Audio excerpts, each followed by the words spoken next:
새가슴, 서머신 몸. 프라우선 두 대가 유유히 하류로 흘러갔다.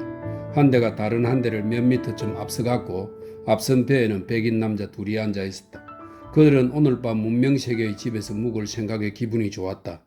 강에서 지낸 시간이 7주나 되다 보니 그럴 수밖에 없었다. 전쟁 이후 보르네오에서 쭉 지내온 이자트에게 다야크 쪽의 집들과 그들의 축제는 이제 옛 이야기에 지나지 않았고 이 나라가 처음이라 낯선 것들이 신기하기만 하던 챔피언도 편히 앉아있을 의자와 잠을 잘 침대가 간절했다. 다야크 쪽은 그들을 반겨주었지만 그들의 집은 그리 안락한 곳이 아니었다. 그들이 손님을 접대하는 단조로운 방식 역시 금방 실정을 유발했다. 여행자들이 부두에 도착하는 저녁이면 깃발을 든 촌장이 가족의 중요한 일원들을 대동하고 강가로 마중을 나왔다. 여행자들은 기다란 집으로 안내되었다. 나무 줄기에 계단 삼아 대충 파놓은 홈을 잡고 나무 위로 올라가면 하나의 지붕 안에 집들이 다닥다닥 들어선 마을이 나왔다. 그들은 길게 늘어서서 북과 징소리에 맞춰 그 긴 집을 왔다 갔다 걸었다. 집의 양쪽 측면을 따라 갈색 피부의 사람들이 줄줄이 웅크리고 앉아 지나가는 백인들을 맛없이 쳐다보았다. 깨끗한 깔개가 펼쳐지고 손님들이 자리를 잡고 앉으면 촌장이 생닭을 가져와 닭의 두 다리를 잡고 그들의 머리 위로 닭을 3번 흔들고는 큰 소리로 홀령들을 정인으로 불러내 주문을 외웠다. 그 후에는 여러 사람들이 달걀을 가져왔다. 아라크는 술이었다. 몸집이 아주 작고 수줍음을 타는 처녀가 백인 남자의 입술에 컵을 대주었다.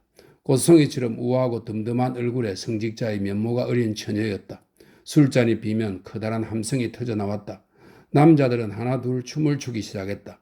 방패와 파랑을 들고 북과 징에 맞춰 설근설근 춤을 추었다. 이것이 끝나면 방문자들은 방으로 안내되었다. 일상생활이 이루어지는 긴 복도에서 뻗어나간 여러 방들 중 하나였는데 거기에 그들을 위한 식사가 차려져 있었다. 여자들이 숟가락으로 그들에게 먹을 것을 먹여주었다. 그러고 나서 모두들 근하게 술에 취해 날이 셀 때까지 이야기를 나누었다. 이제 그들은 여행을 마치고 무트로 돌아가는 길이었다. 동틀역 출발할 때 강물은 아주 얕았고 자갈이 깔린 강바닥 위로 투명하고 맑은 물살이 흘렀다. 강물 위로 몸을 내민 나무들 때문에 긴 띠로 보이던 푸른 하늘이 이제 넓게 펼쳐졌다. 그들은 장대로 배를 밀지 않고 노를 저었다. 나무들, 거대한 타조 깃털 뭉치 같은 야생 사고야자, 잎사귀가 거대한 나무, 아카시아처럼 깃털 모양의 이파리가 달린 나무, 줄기가 길고 곱고 하얀 코코넛 나무와 아레카야자 등 강뚜기 나무들은 난잡하고 무성했다. 번개에 맞았거나 늙어 죽은 나무의 수척하고 헐벗은 뼈대가 여기저기 널려 있었는데 주변의 녹음 속에서 그 허연 색깔이 도드라져 보였다. 높다란 나무들이 서로 겨루는 숲의 왕들처럼 정글의 공동구역 위로 높이 솟아 있었다. 기생식물들도 있었다. 갈라진 두 나뭇가지 사이에 자리 잡은 무성한 초록빛 이파리 다발이나 퍼져나가는 잎사귀들을 신부의 베일처럼 뒤덮으며 꽃을 피우는 덩굴 식물들이었다. 가끔 그것들은 키가 큰 나무 줄기를 멋들어진 의상처럼 휘감고 올라가 이 가지에서 저 가지로 꽃을 피운 팔들을 뻗기도 했다. 그 맹렬한 야성성, 그 열렬한 성장성은 어떤 전율을 내포했다. 신의 옷자락 밑에서 활개치는 떠돌이의 대담한 방종이 어려 있었다. 날이 저물면서 열기도 한풀 꺾였다. 챔피언은 손목에 찬 낡은 은빛 시계를 보았다. 이제 얼마 후면 목적지에 도착할 것으로 보였다. 허친슨은 어떤 사람이요? 챔피언이 물었다. 모릅니다. 아주 좋은 사람인 것 같긴 해요. 허친슨은 이 지역 공사였고 그날 밤 그들은 허친슨의 집에서 묵을 예정이었다. 그들이 도착한다는 소식은 다야크족 한 명이 카누를 타고 가서 전했다. 위스키가 조금 있으면 좋겠는데 아라크는 평생 안 마셔도 될 만큼 실컷 마셨어요? 챔피언은 광산 엔지니어였다. 술탄은 잉글랜드로 떠나는 길에 싱가포르에서 챔피언을 만났고 챔피언이 딱히 할 일이 없다는 것을 알고 그에게 샘블로로 가서 그곳에 수익성 있는 광물이 있는지 알아보라는 임무를 맡겼다.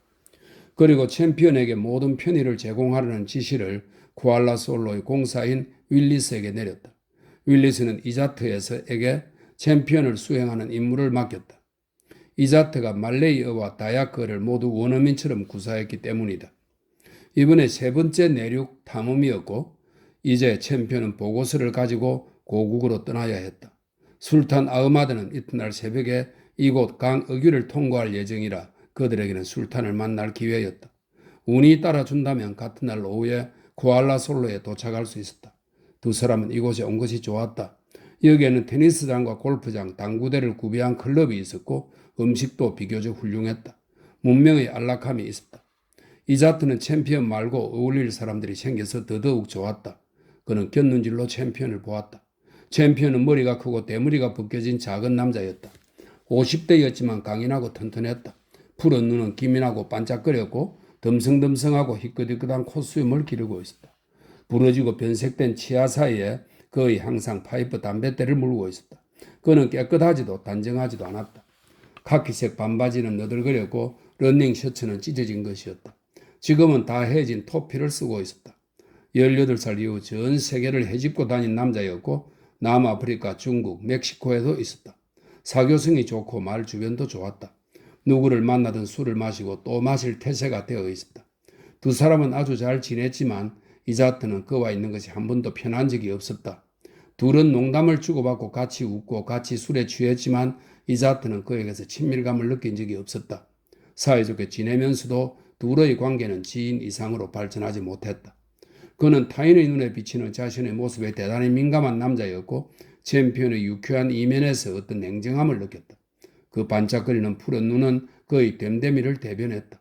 챔피언은 이자트에 대해 나름대로 평가를 내린 눈치였지만 이자트는 그것이 무엇인지 알지 못해 은근히 약이 올랐다. 이 평범한 남자에게 호평을 받지 못할지도 모른다고 생각하면 왈칵 화가 치밀었다. 호감과 존경을 받고 싶었다. 인기를 끌고 싶었다. 누구를 만나든 넘치는 호평을 받고 싶었다. 그래야 그들을 거부하든 선심을 쓰듯 우정을 하사하든 할 수 있었다. 그의 이러한 성향은 누구에나 있는 것이지만 그는 거부당하는 것이 두려워 움츠러들었고 자신의 과한 감정 표현에 상대방이 놀란다는 사실을 가끔씩 불편하게 의식할 때가 있었다. 공교롭게도 그는 허친선을 실제로 만난 적이 없었다. 하지만 허친선이 그에 대해 모든 것을 알듯이 그도 허친선에 대해 모든 것을 알았다. 만난다면 이야기거리로 삼을 공통의 친구들도 많았다. 허친선은 윈체스터 학교 출신이었다. 이자트는 자기가 해로 학교 출신이란 걸 허친선에게 당당히 말할 생각이었다. 프라우슨이 강구비를 돌자 갑자기 야트막한 고지가 나타났고 방갈로가 시야에 들어왔다. 몇 분 뒤 그들은 부두를 발견했다. 부두 위에 선 작은 원주민 무리 속에서 흰옷을 입은 사람이 그들에게 손을 흔들었다. 허친선은 키가 크고 뚱뚱하며 얼굴이 붉은 남자였다. 외모만 보고 그를 활달하고 자신만만한 남자로 짐작했던 사람들은 그가 소심하고 숙기 없는 남자인 걸 알고 적잖이 놀라곤 했다. 그는 악수를 나누고 방갈로로 이어지는 오솔길로 그들을 안내했다. 자기 딴에는 예의를 차리려 애쓰는데도 대화를 이어가는 것이 힘들어 보였다. 그는 그들을 베란다로 데려갔다. 거기 탁자 위에 유리잔과 위스키, 소다수가 있었다. 그들은 긴 의자에 편히 자리를 잡고 앉았다. 이자트는 허친선이 낯선 사람들 옆에서 조금 부끄러워하는 것을 의식하고는 너스레를 떨었다.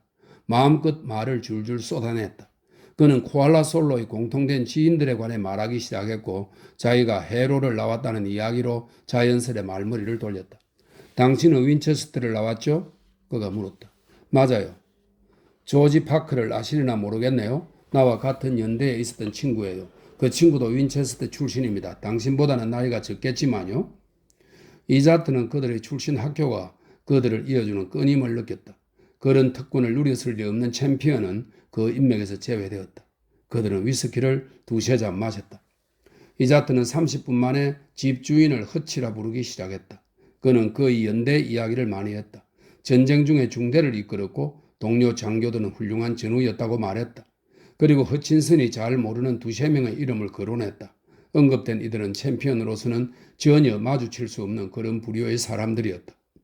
그래서 챔피언이 화제에 오른 사람들 중 아는 사람이 있다고 했을 때 이자트는 그의 말을 떼어놓고 무시했다. 빌리 메도스? 오래전 시날로아에서 빌리 메도스라는 남자를 알긴 했죠. 오, 같은 사람일 리가 없어요. 이자트가 웃는 얼굴로 말했다. 빌리는 최고위층인데요. 경마를 하시는 그 메도스 경말입니다. 그분이 소유했던 스프링 캐럿 기억나세요? 저녁 먹을 시간이 다가왔다. 그들은 씻고 몸 단장을 하고 나서 진 파이트를, 파이트는 진과 비트스로 만든 말레이식 음료입니다. 진 파이트를 2잔 마셨다. 그들은 앉아 있었다. 허친슨은 해마다 쿠알라솔로에 가 있는 날이 며칠 되지 않아서 백인 남자들은 석 달 만에 처음 만나는 것이었다. 그는 방문객들의 비위를 열심히 맞추고 있었다. 와인은 대접하지 못했지만 위스키가 충분했고 저녁 식사 후에는 귀한 베네딕틴을 내왔다. 베네딕틴은 허브와 향신료로 만든 정류주입니다. 베네딕틴을 내왔다. 다들 유쾌했다. 그들은 웃고 떠들며 많은 이야기를 나누었다. 이자트는 점점 친밀감이 커졌다. 그는 허친슨이 세상 누구보다 마음에 들어서 그에게 되도록 빨리 쿠알라솔로로 꼭 내려오라고 청했다. 멋진 파티라도 하자고. 챔피언은 은근히 그의 길을 죽이려 드는 이자트와 숙기 없는 허친슨에 의해 계속 소외감을 느끼다가 얼마 후 연신 하품을 한 끝에 그만 자러 가겠노라 말했다. 허친슨은 그를 잠자리로 데려다 주고 돌아와 이자트에게 말했다. 아직 자러 갈 생각은 아니죠? 그럴 리가요. 한 잔 더 하시죠. 그들은 앉아서 이야기를 나누었다. 둘 다 취기가 돌았다.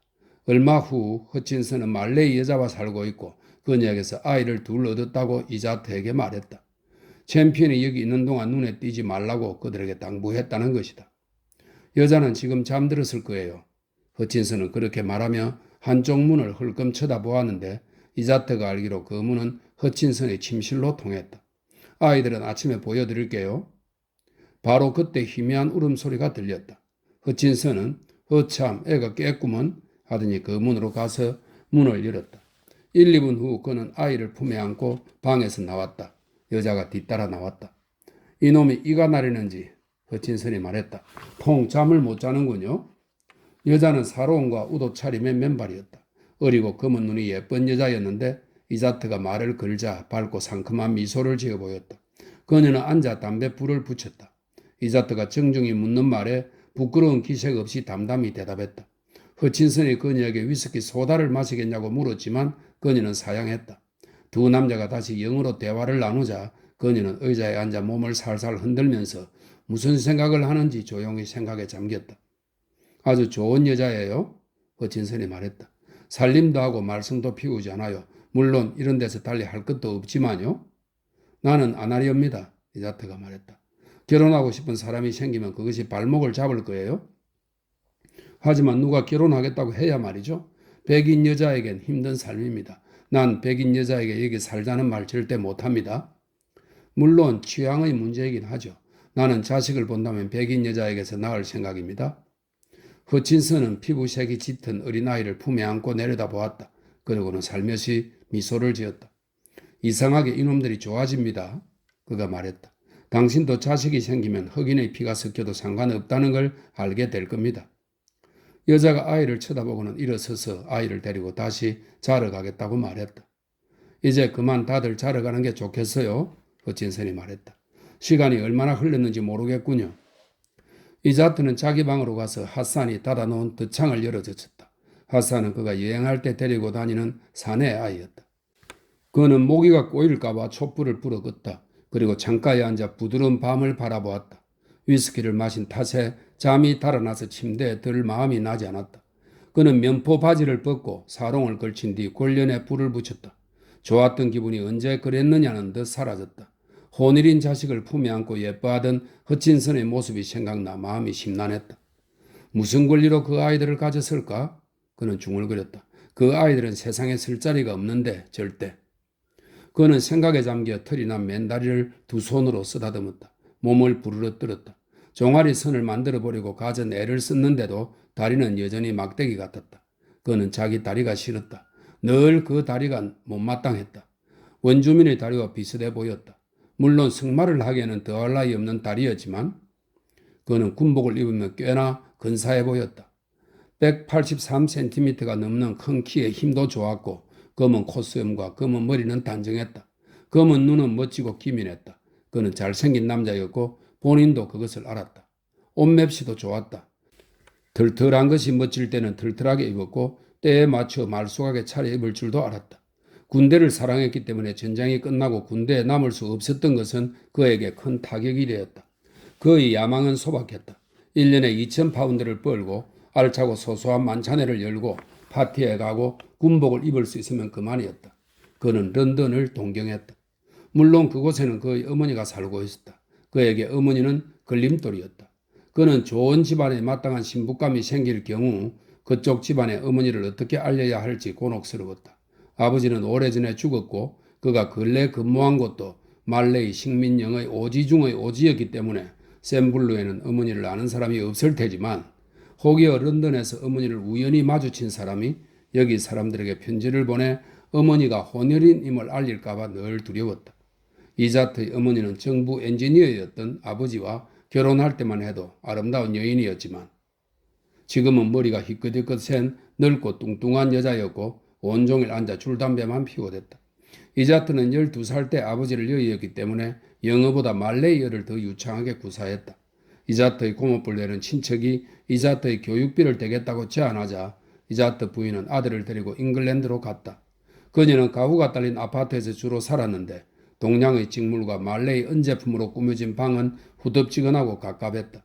그녀는 담배꽁초를 여기저기 버려 집주인 여자들과 불화가 끊이지 않았다. 이자트는 어머니의 행동거지가 못마땅했다.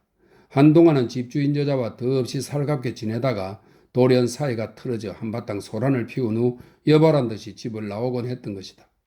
유일한 낙은 영화여서 날마다 영화를 보러 다녔는데 집에서는 낡은 싸구려 가운을 입고 있다가 외출할 때는 알록달록 한껏 꾸미고 나가서 그 꼴이 얼마나 너지분한지 멋쟁이 아들에게 수치심을 안겼다. 그는 어머니와 자주 다투었다. 어머니를 보면 짜증이 나고 창피했다. 그러면서도 어머니와 애정이 깊었다. 둘 사이에는 보통 모자지간보다 더 끈끈하고 확고한 연대감이 존재했기 때문에 어머니는 그의 속을 뒤집는 골칫거리이면서도 그가 유일하게 속을 편히 내 보일 수 있는 사람이었다. 전쟁이 끝난 뒤 마땅한 일자리를 얻지 못한 그가 샘블루의 술탄을 지키는 호위군에 들어간 것은 아버지의 지위와 그의 말레이어 실력 덕분이었다. 그는 스포츠에 능했다.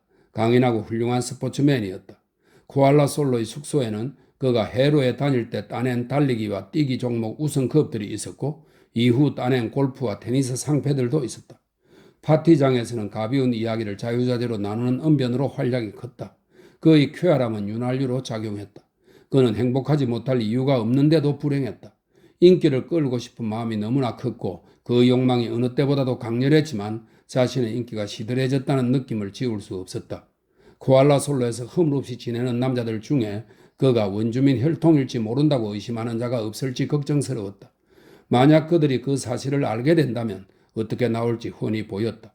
그가 쾌활하고 다정한 것이 아니라 너무 떨러붙는다고 평할 것이고 비효율적이고 부주의한 혼혈이라고 말할 게 뻔했다. 그리고 백인 여자와 결혼하려는 그를 비웃을 게 분명했다. 이 얼마나 불공평한 일인지. 혈관에 원주민의 피가 몇 방울 섞였다고 해서 무엇이 다르다 말인가. 하지만 피가 섞였다는 이유로 혼혈인들은 결정적인 순간에 실패할 것을 예상하며 항상 경계할 수밖에 없었다. 유라시아는 유럽인과 아시아인 사이에서 태어난 혼혈인입니다. 유라시아인은 믿지 못할, 결국은 실패할 종족 취급을 받았다. 그는 그것을 너무나 잘 알았지만 실패작이라는 인식 때문에 실패하는 것은 아닐까 자문하지 않을 수 없었다. 그들은 처음부터 기회조차 얻지 못한 가엾은 부류였다. 수탉이 우렁차게 울었다. 밤이 깊은 시각이었고 그는 한기를 느끼기 시작했다. 잠자리에 들었다. 이튿날 아침 핫산이 차를 내왔을 때 그는 머리가 지끈거렸다. 아침을 먹으러 갔지만 귀리죽과 베이컨, 달걀은 쳐다보기도 싫었다. 허친선도 몸 상태가 과히 좋지 않았다. 간밤에 우리가 꽤 품하셨나 봅니다. 집주인이 쑥스러운 기색을 숨기려 미소를 지으며 말했다. 나도 아주 죽겠어요. 이자트가 말했다. 위스키 소다로 해장해야겠어요? 허친선이 말했다. 이자트는 그게 최고라면서 같은 걸 마셨다. 그들은 챔피언이 왕성한 식욕으로 양껏 식사하는 모습을 씁쓸하게 바라보았다. 챔피언은 그들을 놀렸다. 그 참 이자트 얼굴색이 아주 볼만하군요. 그가 말했다. 그렇게 괴상한 얼굴색은 처음 봅니다. 이자트는 얼굴을 붉혔다. 그의 그무스름한 얼굴색은 그가 늘 민감하게 느끼는 부분이었다. 하지만 그는 호탕하게 억지 웃음을 끌어냈다. 알다시피 어머니가 스페인계라서요? 그가 대꾸했다. 바깥 날씨에 노출되면 늘 이렇게 티가 납니다. 해로에 다닐 때 어떤 녀석이 날 혼혈인이라고 불러서 녀석과 싸우 본때를 보여준 적도 있죠. 당신은 피부색이 짙어요. 허친선이 말했다. 원주민 피가 흐르지 않느냐고 말레이인들이 물은 적 없어요? 묻죠. 건방지게 말이죠. 그들이 짐을 실은 배가 아침 일찍 그들보다 먼저 출발했다. 강 어귀에 미리 도착해 있다가 술탄 아흐마드가 예정보다 일찍 도착할 경우 술탄의 선장에게 그들이 가고 있다는 걸 알리기 위해서였다. 챔피언과 이자트는 식사하고 나서 해소가 지나기 전에 그날 밤 묵을 곳을 향해 곧장 떠나기로 되어 있었다. 해소는 특정한 지역으로 인해 강물 위에 범람하는 해일이었는데 그들의 여행 일정 중에 마침 해소가 예보되어 있었다.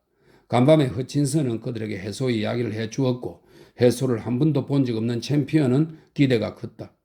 보르네오 최고의 해소예요. 볼만할 겁니다. 허친슨이 말했다.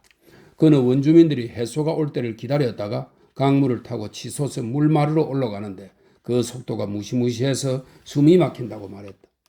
나는 두 분 다시 안 보고 싶습니다. 그가 말했다. 간이 졸아붙거든요. 나는 도전해보고 싶은데요. 이자트가 말했다. 장관이긴 하죠. 하지만 시원찮은 통나무배에 타고 있다가 원주민이 때를 못 맞추면 그대로 소용돌이치는 급류 속으로 휩쓸리게 됩니다. 그러면 도저히 살아날 가망이 없어요. 아니요, 내가 할 만한 스포츠는 아닙니다. 나도 한창 때는 급류를 많이 탔었죠. 챔피언이 말했다. 그냥 급류는 아무것도 아닙니다. 기다렸다가 해소를 보세요. 세상에서 그처럼 무서운 것도 없습니다. 매년 해소 때문에 익사하는 원주민이 최소한 10수명이라는 거 아세요? 그들은 아침 시간을 베란다에서 어슬렁거리며 보냈다. 허친슨은 그들에게 공사관을 구경시켜 주었다. 이후 진 파이트가 나왔고 그들은 술을 두세 잔 마셨다. 이자트는 슬슬 기운이 났고 점심 식사가 준비되었을 때쯤 식욕이 돌았다. 말레이 카레는 허친슨이 가장 자랑하는 요리였다. 김이 모락모락 나고 즙이 많은 접시들이 차려졌고 모두들 달려들어 개걸스럽게 먹어치웠다. 허친슨은 그들에게 반주를 권했다. 잠이야 이제부터 실컷 자면 되지 않습니까? 취하지 않을 이유가 없죠. 허친슨은 그들이 곧 떠나는 것을 못내 서운해했다.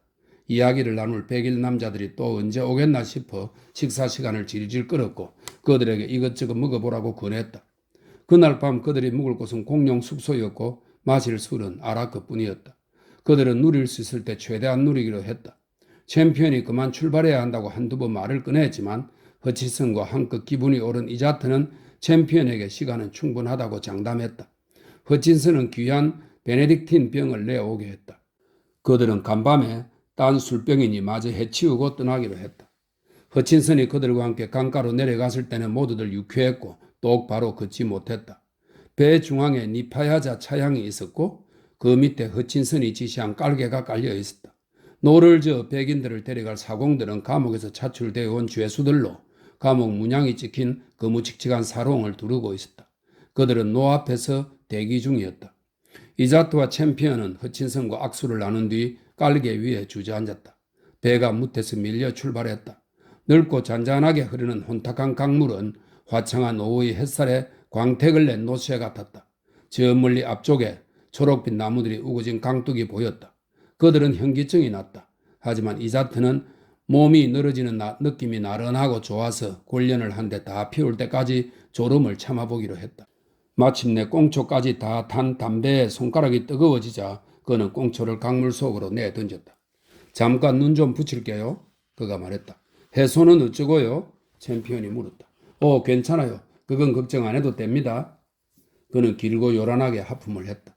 팔다리가 납덩이처럼 무거웠다. 한순간 나른한 느낌이 달콤하게 밀려드는가 싶더니 모든 것이 사라졌다. 챔피언이 흔들어대는 바람에 그는 벼랑간 잠에서 깼다. 아니, 저거 뭡니까? 뭔데요? 그는 잠이 아직 덜 깨서 짜증스럽게 말하면서도 챔피언이 가리키는 방향으로 눈을 돌렸다. 아무런 소리도 들리지 않았지만 저 앞에 물마루가 하얀 파도 두세 개가 연이어 밀려오는 것이 보였다. 별로 대단하게 보이지는 않았다. 저게 해소인가 봅니다. 이제 어떡하죠? 챔피언이 소리쳤다. 이자트는 잠이 확 달아났다. 그는 챔피언의 걱정하는 목소리를 듣고 미소를 지었다. 걱정 말아요. 이 사람들이 알아서 잘 할 거니까. 어떻게 해야 할지 잘 알아요. 물방울 좀 튀고 말겠죠. 하지만 그들이 몇 마디 주고받는 사이 해소는 성남바다가 포효하듯 우르렁거리며 순식간에 가까이 다가와 있었다. 파도는 이자트가 생각한 것보다 훨씬 높았다. 그는 파도의 모양새가 불길해서 배가 뒤집어질 경우 입고 있는 반바지가 벗겨질까봐 바지 벨트를 조였다. 곧 파도가 들이닥쳐 그들을 덮쳤다. 거대한 물의 장벽이 앞에 서 있는 것 같았다. 높이가 좋기 3, 4m는 되는 듯 했는데 공포감 때문에 그보다 훨씬 더 높아 보였다. 그것을 감당할 배는 세상에 없었다. 첫 번째 파도가 들이닥치면서 모두가 흠뻑 젖고 배는 절반이 물에 잠겼다. 곧바로 두 번째 파도가 그들을 후려쳤다. 사공들이 고함을 지르기 시작했다. 그들은 미친 듯이 노를 당겼고 키이잡이는 목청껏 지시를 내렸다.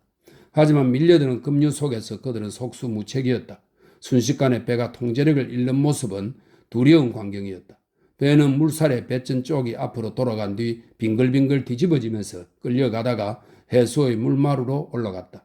거대한 파도가 다시 그들을 덮쳤고 그들은 가라앉기 시작했다. 이자트와 챔피언은 선실에 누워있다가 밖으로 기어나왔다. 벼랑간 배가 밑으로 쑥 꺼지더니 어느새 그들은 물속에서 허우적거리고 있었다. 물이 사방에서 밀려들고 휘몰아쳤다. 이자트는 무틀 향해 헤엄치고 싶은 충동을 느꼈지만 그가 데리고 다니는 사내 아이 하산이 배에 매달리라고 소리쳤다.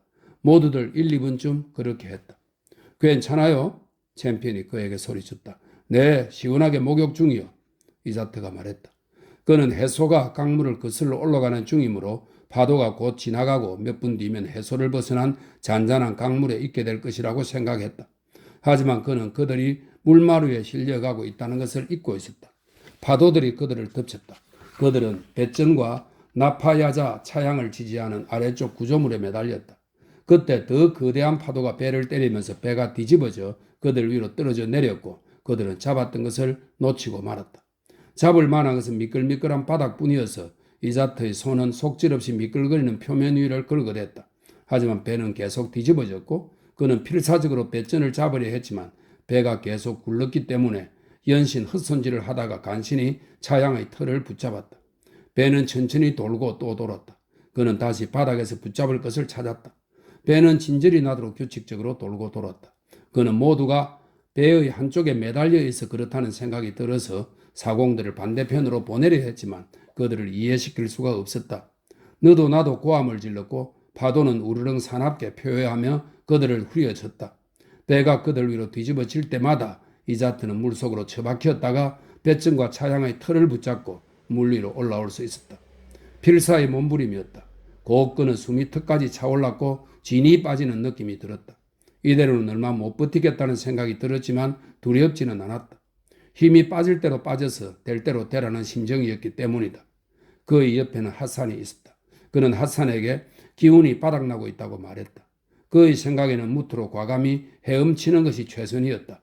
물가까지는 기껏해야 55m 정도로 보였지만 하산은 말렸다. 그들은 여전히 소용돌이치는 거센 파도에 휩쓸려 가고 있었다. 배는 돌고 또 돌았고 그들은 통안의 다람쥐처럼 휘돌았다.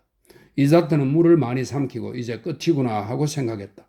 하산에게 도움을 받을 수는 없었지만 하산이 옆에 있다는 것이 위안이 되었다. 이자트가 알기로 평생 물속에서 살아온 하산은 헤엄을 아주 잘 쳤다. 그때 무슨 이유에서인지 잠시 배 바닥이 밑으로 내려와 있어서 그는 배전을 붙잡을 수 있었다. 잠시 숨을 돌릴 수 있는 귀한 시간이었다. 그때 말레이인을 태운 통나무배 두 척이 해소를 타고 쌩하니 그들을 지나갔다. 그들은 도와달라고 소리쳤지만 말레이인들은 고개를 돌린 채 그대로 지나갔다. 그들은 백인 남자들을 보았지만 혹시 모를 말썽에 휘말리는 것을 원치 않았다. 그들이 안전한 배를 타고 모른 척 무심히 지나가는 것을 보니 가슴이 무너졌다. 하지만 갑자기 배가 또다시 천천히 돌기 시작하면서 힘들고 처참한 몸부림이 반복되었다. 참혹한 광경이었다. 하지만 이자트는 방금 전 한숨을 돌리면서 기운을 차린 덕에 얼마간 더 버틸 수 있었다.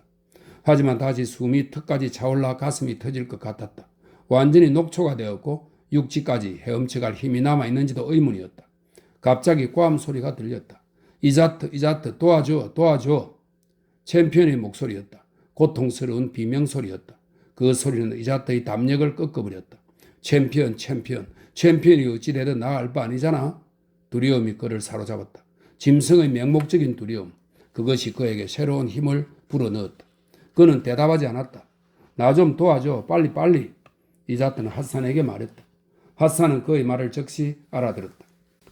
기적적으로 노 하나가 그들 쪽으로 흘러왔고 하산은 그것을 이자트의 팔이 닿는 곳으로 밀어주고는 한 손을 이자트의 팔 밑에 넣어 바쳤다. 그들은 배에서 떨어져 나왔다. 이자트는 심장이 거세게 뛰었고 숨쉬기가 어려웠다. 기운이 소진된 느낌이었다. 파도가 그의 얼굴을 때렸다. 강둑이 까마득해 보여서 거기까지 닿을 자신이 없었다. 갑자기 핫산이 강바닥에 발이 닿는다고 소리쳤다. 이자트는 다리를 내려보았지만 발에 아무것도 닿지 않았다. 그는 눈을 강둑에 고정하고 힘없는 팔을 몇 번 더 휘저었다. 다시 팔을 저었다. 그때 발이 끈적한 진흙바닥에 닿았다. 이제 살았구나. 그는 계속 헤엄쳤다. 이제 강둑은 팔을 뻗으면 닿을 거리에 있었다. 그는 무릎까지 푹푹 빠지는 검은 진흙바닥을 휘청휘청 걸어 잔인한 물에서 필사적으로 빠져나왔다. 강둑 위로 오니 키 큰 풀이 자라난 작은 평지였다. 그와 핫산은 털썩 쓰러져 잠시 죽은 사람처럼 널브러져 있었다. 기진맥진에 꼼짝도 할 수가 없었고 머리부터 발끝까지 검은 진흙을 뒤집어 쓴 몸이었다. 하지만 이자트의 마음은 곧 요동쳤고 도리어 날카로운 고통이 그를 뒤흔들었다. 챔피언이 익사한 것이다. 끔찍한 일이었다. 코알라 솔로에 돌아가면 이 일을 어떻게 설명해야 할까? 사람들은 그를 비난할 것이다. 그는 해소가 온다는 걸 기억하고 있다가 그것이 오는 걸 보았을 때 키이자비에게 배를 강둑으로 몰아 계류하라고 지시를 내렸어야 했다. 아니, 그의 잘못이 아니었다. 키이자비의 잘못이었다. 강을 아는 것은 키이자비 아닌가? 그가 어떻게 알고 피신 명령을 내린단 말인가? 그 무시무시한 급류에 휘말릴 줄 상상이나 했겠냐고. 그들을 덮쳐오던 그 사나운 물의 장벽이 떠오르자 이자트는 팔다리가 들들 떨렸다. 시체라도 수습해서 코알라 솔로로 가져가야 했다. 그는 사공들 중 익사한 사람이 더 있는지 궁금했다. 그는 움직일 힘이 없었지만 핫산은 일어나 물에 젖은 사롱을 짜고 있었다. 핫산의 강 쪽을 둘러보다가 얼른 이자트에게 돌아섰다. 투안, 배가 오고 있어요. 이자트는 시야를 가리는 풀잎들 때문에 아무것도 볼 수 없었다. 그들에게 소리를 질러보아. 그가 말했다. 핫산은 이자트의 시야에서 사라져 물 위로 늘어진 나뭇가지를 따라 나아갔다. 그가 소리치면서 손을 흔들었다. 곧 목소리들이 이자트에게 들려왔다. 소년과 배에 탄 사람들 사이에 빠른 대화가 오갔다. 소년이 돌아왔다. 그들이 우리 배가 뒤집히는 걸 보았대요, 투안. 소년이 말했다. 그래서 해소가 지나가자마자 온 거래요. 강 반대편에 공룡 숙소가 있대요. 강을 건널 수 있으면 그들이 사로움과 음식을 내줄 거래요. 거기서 밤을 보내도 된답니다. 이자트는 위험천만한 물을 다시 대면할 자신이 없어 잠시 망설였다. 다른 투하는 어떻게 됐지? 그가 물었다. 그들도 모른대요. 그가 익사했다면 시체를 찾았을 텐데 다른 배가 상류로 올라갔어요. 이자트는 어찌해야 할지 난감했다. 막막했다. 핫산이 이자트의 어깨에 팔을 두르고 그를 일으켜 세웠다. 그는 무성한 풀밭을 헤치고 강가로 나아갔다. 다야크족 둘이 탄 통나무 배가 보였다. 이제 강물은 다시 차분하고 느릿느릿 흘러갔다. 거대한 파도는 지나가고 없었다. 이 잔잔한 수면을 보고 방금 전까지 폭풍치는 바다 같았다고 상상할 사람이 과연 있을까? 다야크족 사람들은 소년에게 한 말을 이자트에게도 반복했다. 이자트는 말할 기운조차 없었다. 한마디라도 하게 되면 그대로 울음이 터질 것 같았다. 핫산은 이자트를 부축해 배에 태웠고 다야크족은 배를 젓기 시작했다. 이자트는 담배 생각이 간절했지만 뒷주머니에 넣어두었던 담배와 성냥은 모두 흠뻑 젖어 있었다. 강줄기는 끝도 없이 이어졌다. 날이 저물었다. 초저녁 별이 반짝거릴 때 그들은 반대편 강둑에 도달했다. 이자트는 무트로 내렸고 다야크족 한 명이 그를 부축해 공룡 숙소로 데려갔다. 하지만 핫산은 놓았던 노를 잡고 다른 다야크족과 함께 강물로 다시 나아갔다. 남자 두세 명과 아이들이 내려와 이자트를 맞이했다. 왁자지껄 나누는 대화 속에서 그는 집으로 올라갔고 쏟아지는 인사말과 흥분한 말들을 들으면서 사다리를 올라가 젊은 남자들이 자고 있는 곳으로 안내되었다. 그를 위해 라탄 깔개들이 서둘러 깔렸고 그는 그 위에 쓰러졌다. 누군가 아라크 단지를 내와서 그는 길게 들이켰다. 거칠고 독한 아라크는 목구멍을 태웠지만 심장에 온기를 더했다. 그는 셔츠와 바지를 벗어버리고 누군가 빌려준 마른 사롱을 몸에 둘렀다. 등을 대고 자리에 눕자 노란 초승달이 눈에 들어왔다. 그것이 관능에 가까운 강렬한 희열을 주었다. 하마터면 익사체가 되어 조류에 밀려 강물 위로 떠오를 뻔하지 않았나. 달이 이렇게 사랑스러웠던 적이 있었나? 그는 허기가 져서 쌀밥을 달라고 했다. 여자 하나가 방으로 들어가 밥을 짓기 시작했다. 그는 그제야 한숨을 돌리고 코알라 솔로에 내놓을 해명을 궁리하기 시작했다. 그냥 잠이 들었다고 하면 누구도 그를 비난할 수 없었다. 그는 술에 취한 것이 아니었으니 그 점은 허친선이 증언해 줄 것이다. 키자비가 못 말리는 머저리일 줄 그가 어찌 알았겠나. 운도 더럽게 없지. 하지만 그는 챔피언이 생각나 몸서리가 쳐졌다. 마침내 쌀밥 접시가 그에게 건네졌다. 그가 막 그것을 먹기 시작했을 때 남자 하나가 허겁지겁 달려와 그에게 다가왔다. 투안이 왔어요. 그가 외쳤다. 무슨 투안? 그는 벌떡 일어섰다. 문간이 떠들썩했다.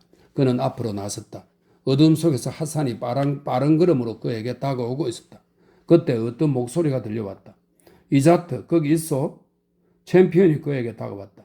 다시 만났구려. 세상에 진짜 아슬아슬했죠. 당신은 괜찮다 못해 아주 멀쩡해 보이는군요. 아이고, 난 술 한잔 해야겠어요. 그는 홀딱 젖어 옷이 몸에 달라붙어 있었고 진흙을 뒤집어 쓴 추리한 꼴이었지만 팔팔해 보였다. 그들이 날 어디로 데려갈지 알 수가 있어야지요. 그래서 강둑의 숙소에서 밤을 보내려고 왔어요. 난 당신이 익사한 줄 알았어요? 아라크가 좀 있습니다. 이자트가 말했다. 챔피언은 단지에 입을 대고 마셨다가 킥킥거리고는 다시 들이켰다. 진짜 똑하네. 그가 씩 웃으며 이자트를 쳐다보았다. 깨지고 변색된 그의 치아가 드러났다. 목욕이라도 하지 그래요? 신수가 말끔해지게. 목욕은 나중에 하죠. 그러시든가. 나는 해야겠어. 내가 쓸 사롱을 하나 달라고 해줘요. 어떻게 빠져나온 거요? 그는 대답을 기다리지 않았다. 죽는 줄 알았지 뭡니까? 이 철인들에게 목숨을 빚졌어요. 그는 경쾌한 고갯짓으로 다야크족 죄수들을 가리켰다. 이자트는 그들의 사공이었던 두 사람을 겨우 알아보았다. 이 친구들은 부서진 배 양쪽에 매달려 있었는데 내가 기력이 다한 걸 눈치챘나 봅니다. 나는 한순간도 더 버티지 못할 지경이었거든요. 이들이 강둑으로 헤엄쳐 가자고 신호를 보냈지만 난 그럴 힘이 없었어요. 내 평생 그렇게 숨이 꼴딱꼴딱 했던 적이 또 있었을까 몰라. 어떻게 했는지 모르지만 이들은 우리가 깔고 누웠던 깔개를 붙잡아서 돌돌 말았어요. 진짜 철인들입니다. 자기 목숨이나 건질 것이지 왜 나까지 챙겼는지 모르겠지만 아무튼 그걸 나에게 주었어요. 생명줄 치고는 참 부실하다는 생각이 들면서도 물에 빠진 사람은 지푸라기라도 잡는다는 속담이 실감나더군요. 그걸 죽으라 붙잡았고 이들이 양옆에서 나를 무트로 끌고 나왔어요. 챔피언은 죽을 고비를 넘긴 터라 흥분해서 말을 줄줄 쏟아냈지만 이자트는 챔피언의 말이 귀에 잘 들어오지 않았다. 도와달라고 절규하던 챔피언의 목소리가 다시 터져 나온 것처럼 그의 귓전을 또렷이 맴돌았다. 그는 두려워서 쓰러질 것 같았다. 걷잡을 수 없는 공포감이 신경을 타고 질주했다. 챔피언은 여전히 짓거리고 있었다. 자기 생각을 숨기려고 그러는 걸까? 이자트는 챔피언의 푸른 눈을 들여다보면서 줄줄 쏟아지는 말들 뒤에 숨겨진 뜻을 읽으려 했다. 냉혹하게 번뜩이는 빛이 있는가? 냉소적으로 조롱하는 눈빛은 아닌가? 내가 그를 운명의 손에 내버리고 달아난 걸 알고 있을까? 이자트는 낯이 뜨거워졌다. 하지만 나라고 별 수 있었겠냐고? 그런 순간에는 각자 도생하는 것 아니겠나? 하지만 내가 그를 버리고 갔다는 걸 챔피언이 코알라 솔로에서 말한다면 사람들이 뭐라고 할까? 거기 남아있을 걸. 그는 뼈저리게 후회가 됐다. 하지만 그때는 그도 어쩔 수 없지 않았나? 누가 그를 비난할 수 있을까? 그 무지막지한 급류를 본 사람이라면 그럴 수 없었다.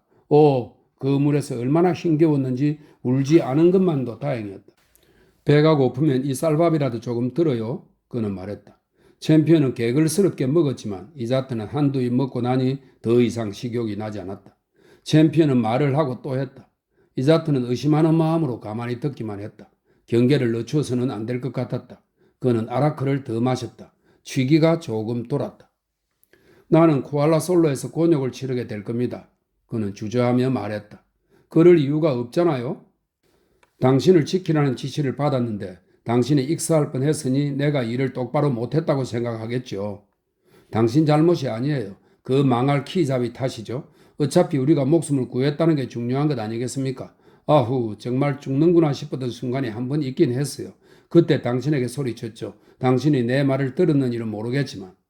아니요, 아무 말도 못 들었어요. 아주 난리가 났겠네요. 당신은 그 전에 빠져나갔나 보네요. 나야 당신이 언제 빠져나갔는지 모르죠. 이자트는 재빨리 챔피언을 쳐다보았다. 그가 챔피언의 눈에서 언뜻 본 듯한 묘한 눈빛은 그의 상상이었을까? 나도 제정신이 아니었어요. 이자트가 말했다. 기운이 다 빠져버렸죠. 내 시동이 노를 던져 주었어요. 당신이 무사한 줄 알고 내게 준 거죠. 그리고 당신이 무태 도착했다고 말했어요. 그걸 챔피언에게 주고 헤엄을 잘 치는 핫산에게 부축해 달라고 했어야 했다. 챔피언이 재빨리 살피는 눈길로 쳐다보는 듯 했다. 이 역시 기분 탓인가? 내가 당신을 도왔어야 했는데, 이자트가 말했다. 당신도 살 길을 찾느라 바빴을 겁니다. 챔피언이 대꾸했다. 촌장이 그들에게 아라크 잔을 내왔고 두 사람은 술을 실컷 들이켰다. 이자트는 머리가 빙빙 돌아서 그만 자러 가자고 했다. 그들의 잠자리가 마련되었고 모기장이 쳐졌다. 강을 따라 남은 여정을 마치려면 그들은 새벽녘에 출발해야 했다. 챔피언의 침상은 이자트의 침상 바로 옆이었다. 몇 분 뒤 이자트는 챔피언의 코 고는 소리를 들었다. 눕자마자 잠이 든 것이다. 공룡 숙소의 젊은 남자들과 배에서 노를 젓던 죄수들은 늦게까지 이야기를 나누었다. 이자트는 머리가 깨질 것처럼 아파 생각을 할 수 없었다. 동틀 무렵 핫산이 그를 깨웠을 때 그는 잠을 한숨도 못 잔 느낌이었다. 옷은 깨끗이 빨아 마른 상태였지만 강으로 이어지는 비좁은 길을 걸어가는 동안 다시 젖어 눅눅해졌다. 그들은 천천히 노를 저었다. 화창한 아침이었고 잔잔한 강물이 이른 아침 햇살에 반짝거렸다. 그 참 살아있다는 건 참 좋은 거네요. 챔피언이 말했다. 챔피언은 꾀죄죄하고 면도를 하지 않은 행색이었다. 그가 숨을 한껏 들이켜더니 꽉 다물었던 입을 해 벌리며 한박 웃음을 웃었다. 공기가 유달리 상쾌하게 느껴지는 모양이었다. 그는 파란 하늘과 햇빛, 초록빛 나무들을 만끽 했다. 이자트는 챔피언이 싫었다. 오늘 아침 챔피언의 태도에는 분명 다른 면이 있었다. 이자트는 난감했다. 챔피언의 자비에 몸을 맡기고 싶은 마음도 있었다. 그가 망종처럼 처신한 것은 사실이지만 후회했고 만회할 기회를 얻는다면 무엇이든 하고 싶었다. 하지만 그런 상황에서는 누구든 그렇게 행동할 수밖에 없지 않았을까. 챔피언이 그에게 등을 돌린다면 그는 추락할 수밖에 없었다. 샘블루에 발을 붙일 수도 없었고 보르네오는 물론이고 동남아 식민지 어디를 가든 오명을 쓰고 살아야 했다. 챔피언에게 사실대로 털어놓는다면 입을 다물어 주겠다는 약속을 받아낼 수 있을 것이다. 하지만 과연 저자가 약속을 지킬까? 이자트는 그 능글맞고 왜소한 남자를 쳐다보았다. 저 인간을 어떻게 믿지? 이자트는 간밤에 챔피언이 한 말을 곰곰 생각해 보았다. 물론 그것이 사실일 리 없었다. 하지만 누가 장담할 수 있을까? 그가 챔피언이 안전하지 않다는 걸 알고도 그랬다는 걸 누가 증명할 수 있느냐 말이다. 챔피언이 무엇라 말하든 그것은 이자트의 말과 상반되는 말일 뿐이다. 너틀 웃음과 어깨짓으로 챔피언이 제정신이 아닌가 보다. 그자가 무슨 말을 찌끄리는 건지 모르겠다는 식으로 대응하면 그만이었다. 게다가 챔피언이 이자트의 말을 믿는지도 확실하지 않았다. 살리고 몸부림치는 공포스러운 상황에서 그가 무엇을 확신할 수 있었을까? 이자트는 그 이야기를 다시 꺼내고 싶었지만 행여 챔피언의 의심만 자극하는 꼴이 될까 두려웠다. 그냥 입을 다물고 있는 것이 상책이었다. 그것이 안전을 확보하는 유일한 길이었다. 그리고 쿠알라솔로에 가면 그의 입장을 먼저 이야기할 생각이었다. 이렇게 개운할 수가 없구먼. 챔피언이 말했다. 담배 한 대만 태우면 딱 좋겠는데. 싸구려지만 배에 피울 게 있을 거예요. 챔피언이 슬쩍 웃음을 터뜨렸다. 인간이란 종족은 참 비이성적이에요. 그가 말했다. 처음에는 살아있는 것만으로도 그리 좋더니 지금은 기록과 사진, 면도 도구를 잃어버린 것이 아깝다는 생각이 슬슬 드네요. 이자트의 마음 한켠에 내내 도사리고 있었지만 간밤에 애써 외면했던 생각이 고개를 들었다. 차라리 이자가 물에 빠져 죽었다면 좋았을 걸. 그랬다면 나는 안전했을 텐데. 저기 그 배가 있군요. 챔피언이 소리쳤다. 이자트는 돌아보았다. 강 의위에서 술탄 아흐마드가 그들을 기다리고 있었다. 이자트는 가슴이 철렁했다. 그 배의 선장은 영국이니라 그들이 겪은 사고가 그의 귀에 들어갈 수밖에 없다는 걸 깜빡했던 것이다. 챔피언이 뭐라고 말할까? 선장은 브래든이라는 남자로 이자트와는 쿠알라솔로에서 자주 만나는 사이였다. 조금 허세스럽고 검은 콧수염을 기른 유쾌한 사내였다. 서둘러요. 그들이 노를 저어 다가갈 때 선장이 소리쳤다. 동틀 때부터 기다리고 있었어. 하지만 그들이 갑판으로 올라가자 그의 안색이 어두워졌다. 이런 무슨 일이 있었소?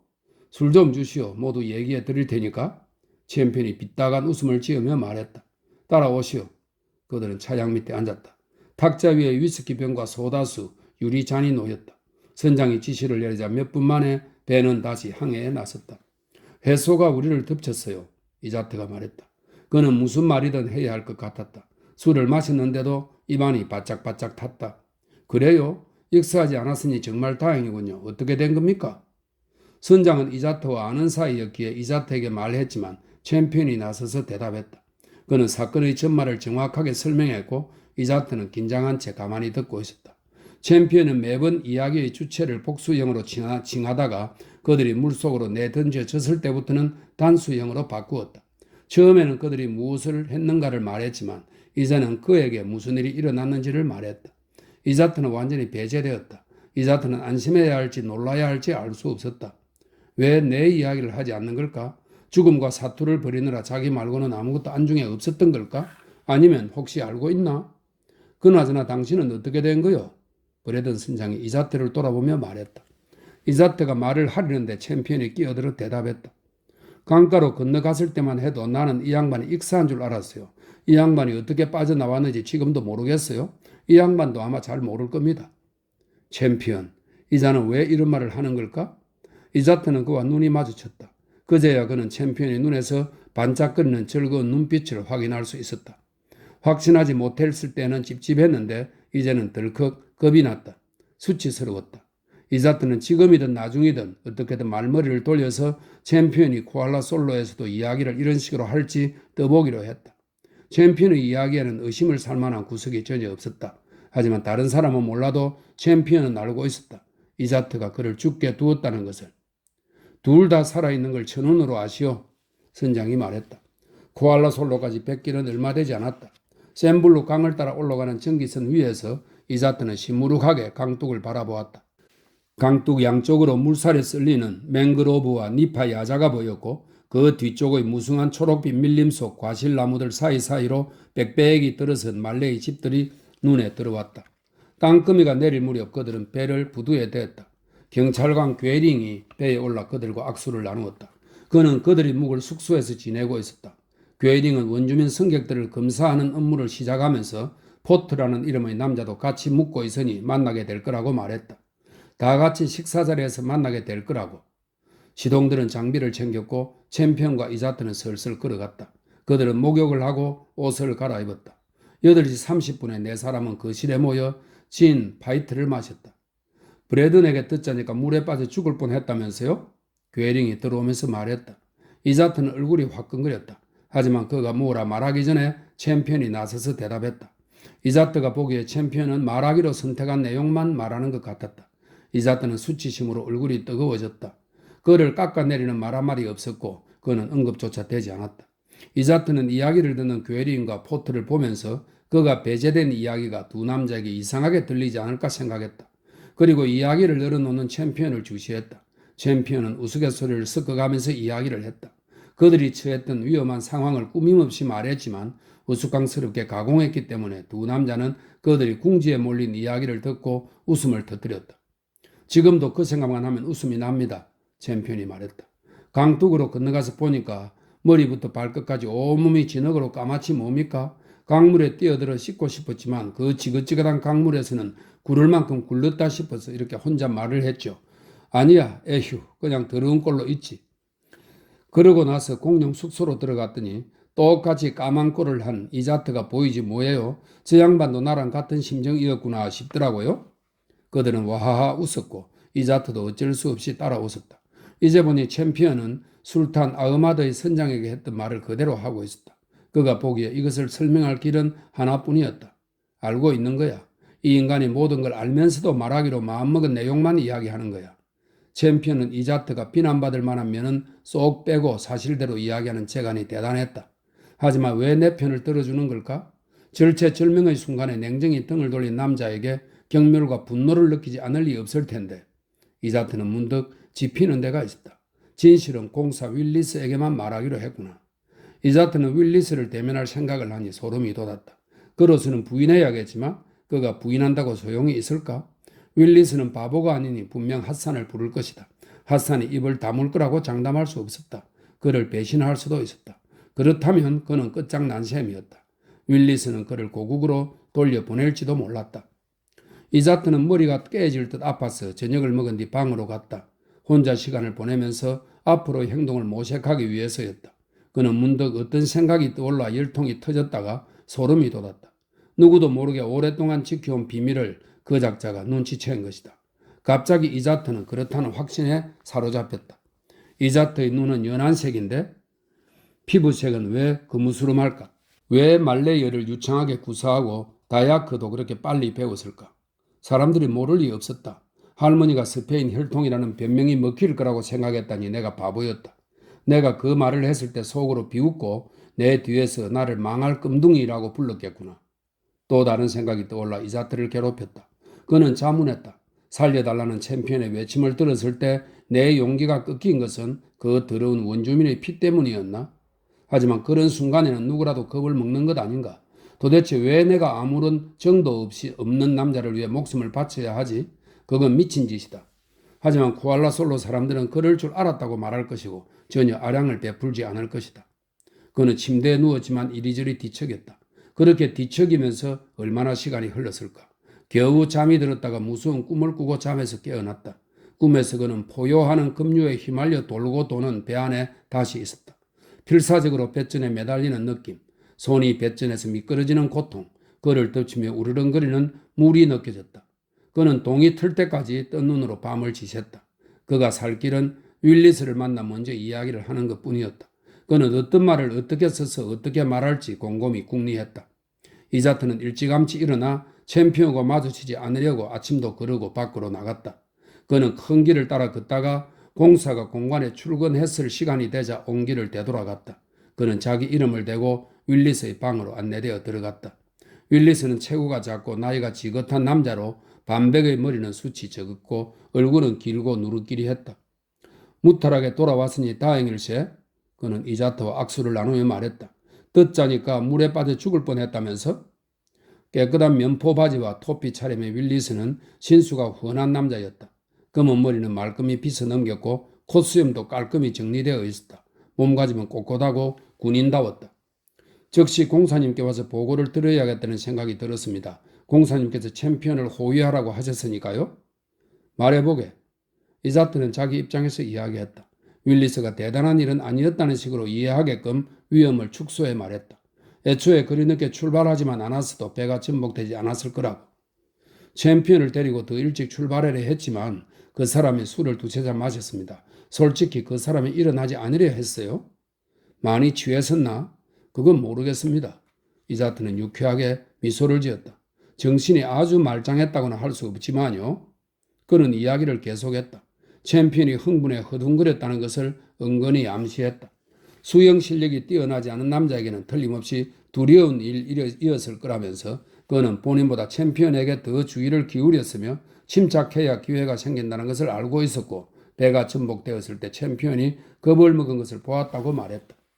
그렇다고 해서 그자를 비난할 수는 없지, 공사가 말했다. 그 사람을 위해 제가 할 수 있는 건 모두 했습니다만 제가 할 수 있는 게 별로 없었습니다. 대단한 건 자네들 둘이 모두 탈출했다는 거야. 만약 그자가 익사했다면 우리 모두 대단히 난처해졌을 거야. 공사님이 챔피언을 만나보시기 전에 제가 먼저 사실을 말씀드려야 한다는 생각이 들었습니다. 어쩌면 그자는 그 일을 신나게 이야기할지도 모릅니다. 과장하는 것은 좋을 게 없는데 말입니다. 자네들의 이야기는 대체로 일치하는군. 윌리스가 슬며시 웃는 얼굴로 말했다. 이자트는 멍하니 공사를 쳐다보았다. 오늘 아침 챔피언을 만나지 못했나? 괴링에게 문제가 있었다는 이야기를 전해 듣고 어젯밤 저녁을 먹고 나서 공관에서 귀가하는 길에 그곳에 들렀었네. 자네는 자러 가고 없더군. 이자트는 몸이 덜덜 떨려서 진정을 하려고 용어를 써야 했다. 어쨌든 자네가 먼저 빠져나온 건 맞지? 모르겠습니다, 공사님. 아시다시피 아주 혼란스러운 상황이었으니까요. 그자가 나오기 전에 자네가 강둑을 건너갔다면 그게 맞을 거야. 그랬다면 그랬겠죠. 찾아와 말해주어서 고맙네. 윌리스는 의자에서 일어나며 말했다. 윌리스가 일어나면서 책들을 몇 권 쳐서 바닥으로 떨어뜨렸다. 책들이 갑자기 쿵 하고 떨어졌고 그 느닷없는 소리에 이자트는 소스라치게 놀라며 숨을 들이켰다. 공사는 이자트를 재빨리 쳐다보았다. 자네 신경이 곤두서 있구먼. 이자트는 걷잡을 수 없이 몸이 덜덜 떨렸다. 정말 죄송합니다, 공사님. 그는 중얼거렸다. 충격이 컸나 보군. 며칠 쉬도록 하게 의사에게 진찰이라도 받지 그러나? 어젯밤에 잠을 설쳤습니다. 공사는 이해한다는 듯 고개를 끄덕였다. 이자트는 방을 나왔다. 나오는 길에 아는 남자 몇 명이 걸음을 멈추고 그에게 탈출을 축하한다고 말했다. 모두들 그 일을 알고 있었다. 그는 숙소를 향해 발길을 돌렸다. 그러면서 공사에게 한 이야기를 곱씹어 보았다. 그의 이야기와 챔피언의 이야기가 정말 일치할까? 공사가 이미 이 이야기를 챔피언에게 들어 알고 있을 줄이야. 머저리같이 잠을 자러 가다니 챔피언을 계속 지켜봤어야 하는데 왜 공사는 그 이야기를 이미 들어 알고 있다고 하지 않고 그냥 듣고만 있었을까? 이제 이자트는 챔피언이 술에 취해 제정신이 아니었다고 말한 걸 뼈저리게 후회했다. 챔피언이 하는 말의 신빙성을 떨어뜨리려고 한 말인데 바보짓을 한 셈이었다. 왜 윌리스는 그가 가장 먼저 빠져나왔다는 말을 했을까? 그를 위로하려는 것일 수도 있었고 그를 조사하려는 것일 수도 있었다. 윌리스는 대단히 영민한 자였다. 그나저나 챔피언은 정확히 무슨 말을 한 걸까? 그걸 알아야 했다. 무슨 일이 있어도 알아내야 했다. 이자트는 머릿속이 너무 복잡해서 제대로 생각을 할 수가 없었지만 침착해야 했다. 쫓기는 짐승이 된 기분이었다. 윌리스가 그를 좋아한다고 볼 수는 없었다. 그는 윌리스에게 부주의하다는 이유로 공간에서 한두 번 혼난 적이 있었다. 모든 사실을 파악할 때까지는 기다려야 할 것 같았다. 이자트는 히스테리 발작을 일으킬 지경이었다. 그는 숙소 안으로 들어갔다. 거기 장의자에 챔피언이 다리를 쭉 뻗고 앉아 있었다. 그는 그들이 밀림에 가 있는 동안 도착한 신문들을 읽고 있었다. 이자트는 자신을 쥐락펴락하는 그 작고 추리한 남자를 쳐다보면서 온몸이 맹렬한 정오감에 휩쓸리는 것을 느꼈다. 안녕하시오. 챔피언이 고개를 들며 말했다. 어디 다녀오시나? 이자트는 그의 눈에서 얼핏 조롱과 냉소를 읽은 것 같았다. 그는 주먹을 꽉 쥐었고 호흡이 빨라졌다. 나에 대해 윌리스에게 뭐라고 했소? 이자트가 불쑥 물었다.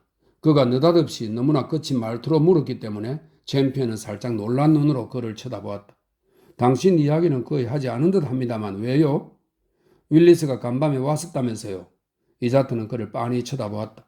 챔피언이 생각을 읽으려고 양쪽 눈썹이 붙도록 선난 얼굴을 일그러뜨렸다. 당신은 머리가 아파서 자러 갔다고 했어요. 공사님은 우리가 고생한 이야기를 알고 싶어 하셨소? 방금 그분을 만나고 왔소. 이자트는 넓고 그늘이진 방을 왔다 갔다 서성했다. 아직 이런 시간인데도 뜨거운 태양이 절절 끓었다. 그는 그물에 걸린 신세였다. 분노 때문에 아무것도 보이지 않았다. 챔피언이 목을 움켜잡아 그대로 졸라버릴 수도 있었지만 무엇을 상대로 싸워야 하는지 알 수 없어 무기력한 기분이 들었다. 피곤했고 병이 난 것 같았다. 배짱은 흩어져 버렸다. 힘이 되어주던 분노가 벼랑간 빠져나가고 그는 의기소침해졌다. 혈관에 피가 아니라 물이 흐르는 것 같았다. 심장은 주저앉았고 무릎은 곧 무너질 것 같았다. 될 대로 되라지. 금방이라도 울음이 터질 것 같았다. 그는 자기 자신이 몹시 가여웠다. 빌어먹을 인간, 당신을 만나지 않았더라면 좋았을걸. 그는 속절없이 울음을 터뜨렸다. 대체 무슨 일이요? 챔피언이 놀라 물었다. 능청 떨지 말아요. 이틀 동안 서로 능청 떨었잖소. 난 이제 신물이 나. 그의 목소리는 건강하고 강인한 사내가 내는 목소리치고 앙칼지고 높아 이상하게 들렸다.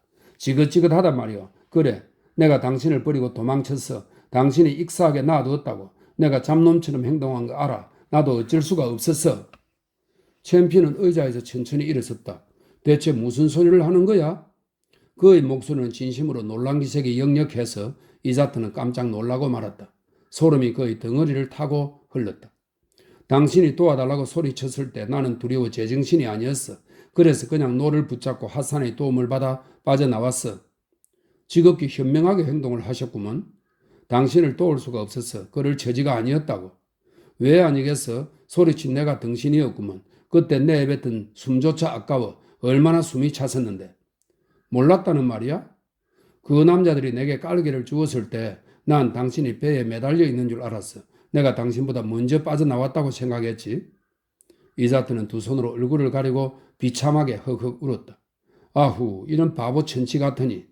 두 남자는 잠시 서서 서로를 쳐다보았다. 침묵이 끝없이 이어졌다. 이제 어쩔 거요? 이자트가 마침내 물었다. 걱정 마시오, 이 양반아. 나도 툭하면 겁을 먹는 주제라 졸보인 인간을 비난할 입장이 아니야. 아무한테도 말하지 않을게. 그렇다 쳐도 당신은 알잖아. 약속하지. 믿어도 좋아. 게다가 난 여기서 일이 끝나 고국으로 돌아갈 거거든. 다음번 싱가포르행 배를 탈 생각이야. 챔피언은 머뭇거리면서 무언가 생각하듯 이자트를 잠시 쳐다보았다. 하나만 부탁하지. 내가 여기서 친구들을 많이 사귀었는데 마음에 걸리는 게 조금 있어. 우리 배가 전복된 이야기를 할 때 내가 못나게 굴었다느니 하는 말은 안 해주면 고맙겠어. 여기 친구들이 내가 몸을 사렸다고 생각하는 건 싫단 말이지. 이자트는 얼굴을 새빨갛게 붉혔다. 공사에게 한 말이 기억났다. 그때 챔피언이 뒤에서 그 말을 엿들었나 싶었다. 그는 헛기침을 했다. 내가 왜 그럴 거라 생각하는지 모르겠군.